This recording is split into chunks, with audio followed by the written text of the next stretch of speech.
misalkan ini ada dari kita tuh yang terkena penyakit hati, Ustaz. Iya. Nah, bagaimana cara membersihkan hati itu gitu, Mas? Oke. Ketika kita merasa hati kita sedang sakit, ya, karena adanya tanda-tanda tadi penyakit-penyakit hati, kita kembali mendengarkan lantunan syair Opik Tombo Hati. Karena kan orang sakit nyarinya obat kan? Iya, Ada ono limo perkorono. Perkorono. Hah? Perkorone kan? Hah? Perkorone. Ono limo perkorono. Kapeng. Indo. Ada lima kapeng siji moco Quran lanma nane. Nah, itu salah satu obat untuk membersihkan hati kita dari penyakit. Perbanyak baca Quran. Karena apa?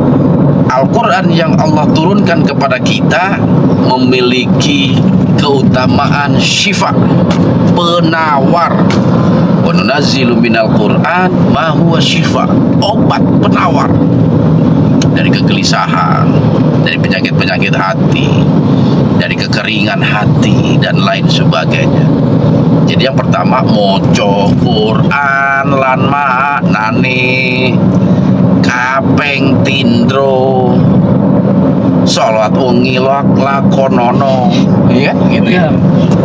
Yang kedua itu, ini nggak ada Dian Cepluk sih. Kalau ada Dian Cepluk pada suruh nyanyi tuh. Jadi begini, ketika hati kita sakit, kita harus memperbanyak ibadah hati. Karena Rasulullah Shallallahu Alaihi Wasallam itu pernah bersabda, ketika seseorang bermaksiat kepada Allah, ya, Allah memberikan satu titik noda di dalam hatinya. Semakin dia bermaksiat, semakin banyak noda itu semakin penuh di dalam hatinya, sehingga tidak mustahil akan menutupi kebersihan hati. Hati kalau udah hitam, kalau udah banyak noda, udah susah menerima cahaya Allah itu. Menerima petunjuk Allah, ilham yang Allah berikan itu susah, karena hati kita kotor.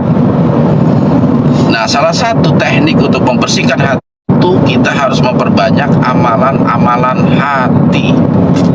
Di antaranya baca Quran, sholat malam, zikir, ya, Asmaul Husna atau zikir-zikir lain yang memang sangat dianjurkan dalam ajaran kita.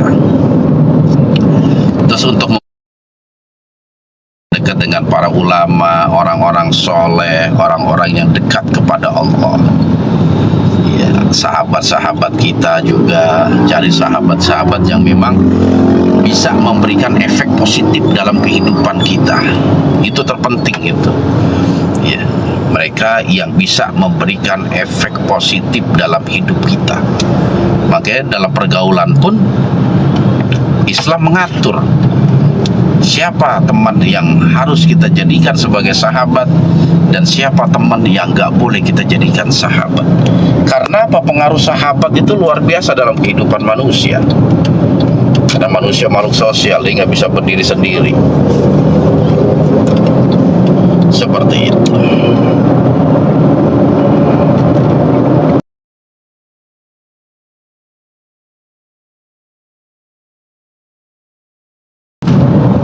Boleh? Wah, OTW pada asar gak apa-apa ya, masih di Roni ini loh. Kembali lagi ke hotel. Awas, hati-hati macet ya. Hati-hati macet. Yang pulang kantor soalnya. Jam pulang kantor. Oke lah, gak apa-apa. Pada asar.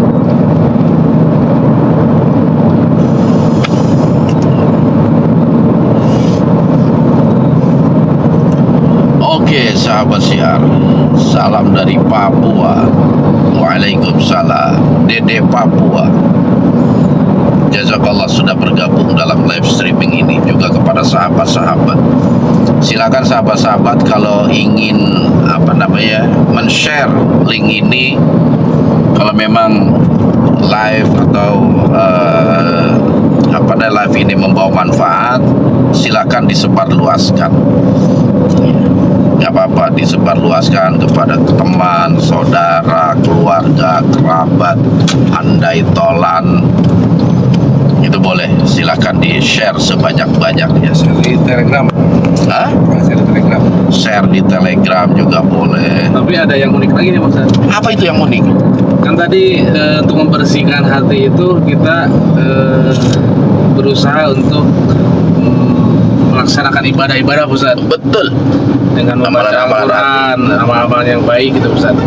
Oh, pakai topi ente. Tapi pada saat mau melaksanakannya itu Ustaz, banyak godaan juga tuh Mm-mm. si hati itu. Jadi mau sholat aja males gitu Ustaz. Nah itu bagaimana caranya Ustaz buat melawan itu Ustaz? Sip. Jadi, Mbah, saya bukannya nggak mau baca Quran, bukannya nggak mau sholat malam dan lain sebagainya. Ini masalahnya malas mau ngerjain gitu. Ini sama juga orang sakit meriang, dia malas untuk berobat. Ayo berobat, biar sehat, biar hilang penyakitnya. Aduh, malas bener mau ke dokter. Kadang takut mau ke dokter juga, seperti itu. Lalu apa yang harus kita lakukan? Disinilah peran seorang sahabat, teman dekat kepada kita. Jadi ketika kita mengalami masa-masa lemahnya iman, itu mereka yang memotivasi kita. Makanya keimanan itu harus kita jaga kestabilannya. Bagaimana cara menjaga kestabilannya? Yang tadi, kita harus punya teman akrab, teman dekat itu orang yang bisa memberikan efek positif, sehingga kita selalu termotivasi. Misalnya kita kemana-mana sama beliau gitu, sama sahabat kita. Kalau dia sholat, masa kita nggak ikut sholat?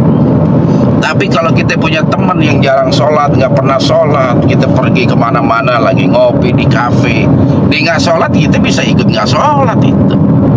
Itu salah satunya seperti itu. Terus yang kedua, ini yang jangan sampai kita tinggalkan adalah rutinitas kita ke majelis ta'lim. Karena sahabat-sahabat pasti merasakan begitu kita berada di majelis ta'lim, mendengarkan ceramah, tausiah gitu, apalagi ustadznya menarik pembahasannya gitu. Itu kita termotivasi gitu, untuk melakukan kebaikan-kebaikan setelah itu. Ibarat hati itu tersiram kembali gitu. Nah, makanya dua hal ini jangan sampai tidak ada dalam kehidupan kita untuk menjaga kestabilan iman kita. Waduh, tapi saya waktunya kayaknya nggak ada kalau tiap minggu harus pergi ke pengajian dan lain sebagainya. Sekarang zaman modern, kita bisa datang secara offline atau secara online. Yang penting ada kegiatan keislaman, mendengarkan ceramah ataupun tausiah yang kita lakukan secara kontinu dalam satu pekan itu. Di YouTube apalagi itu banyak ustadz-ustadz yang ceramah-ceramah beliau. Itu banyak benar. Dan hal ini pun yang menjadi kebiasaan saya. Saya pun sama. Sampai detik ini saya masih terus belajar, baik baca kitab, baca buku-buku, ataupun mendengarkan ceramah ustadz-ustadz seperti itu. Dalam rangka apa? Menjaga kestabilan.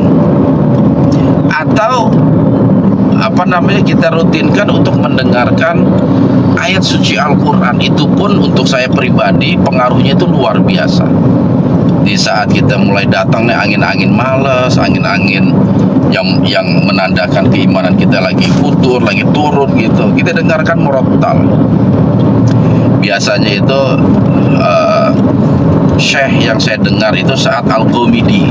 Jadi saya kalau dengarkan beliau membaca Quran gitu, baik di YouTube, di MP3 itu ada nuansa tersendiri gitu. Ada ada satu hal yang bisa menggugah hati saya untuk kembali bangkit lagi, kembali semangat lagi gitu. Nah, usahakan kita juga sama seperti itu. Karena apa? Quran adalah syifa. Ketika kita dengarkan, insya Allah penyakit-penyakit yang ada dalam hati, penyakit-penyakit kemalasan-kemalasan kita, dengan kita ikhlas mendengarkan lantunan ayat suci Al-Quran, semua Allah sembuhkan dan Allah hilangkan. Seperti itu. luar biasa. Jadi seperti itu Kang Ucep. Siap, Pak. Alhamdulillah. Oh iya, Pak Ustaz. Ya, Mungkin yang terakhir Ustaz yang pernah Pak Ustaz sampaikan. apa itu? Kita selalu mohon doa kepada Allah. Nah itu jangan lupa untuk minta, ya. Minta istiqomah, minta hati kita selalu dipenuhi cahaya, minta selalu Allah berikan petunjuk. Seperti doa yang saya sering baca itu, doanya ini berasal dari Al-Quran, cuman ayatnya saya lupa itu. Rabbana la tuzigh qulubana ba'da idh hadaitana wa hab lana min ladunka rahmah innaka antal wahhab. Itu doa kita minta istiqomah di situ. Ya Allah, Rabbana la tuzigh qulubana. Ya Allah, jangan engkau palingkan hati kami, qulubana.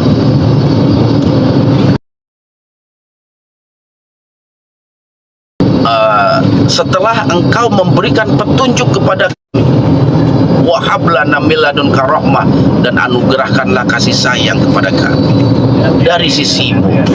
Innaka antal wahhab, sesungguhnya engkau zat yang maha pemberi. Biasanya saya gunakan doa itu untuk ketetapan hati, keimanan gitu loh. Ya Allah, jangan engkau palingkan hati ini ketika engkau telah memberikan petunjuk, arahan, bimbingan kepada hati ini, dan anugerahkanlah kepada hati ini kasih sayang dari sisimu. Innaka antal wahhab, karena sesungguhnya engkaulah zat yang maha pemberi. Itu doa aja. Jadi kita minta ketetapan iman, kebersihan hati, seperti itu, dan minta agar hati ini selalu terjaga kebersihannya, seperti itu. Jangan lupa sahabat, tap layar. Apa tuh tap layar? Tap layar. Di tap-tap. Coba nih jajal ya, kita tap. Loh, kok nggak bisa ya? Yang coba sok. Oh gini. Tuh. Nah, Oh, Anda bisa juga. bisa. Anda mau tap sendiri. Aduh. Masya Allah, alhamdulillah. Alhamdulillah wa syukurillah. Jadi seperti itu sahabat syiar ya. Mudah-mudahan live ini bisa menjadi kebaikan kita semua. Kita isi dengan kebaikan ya.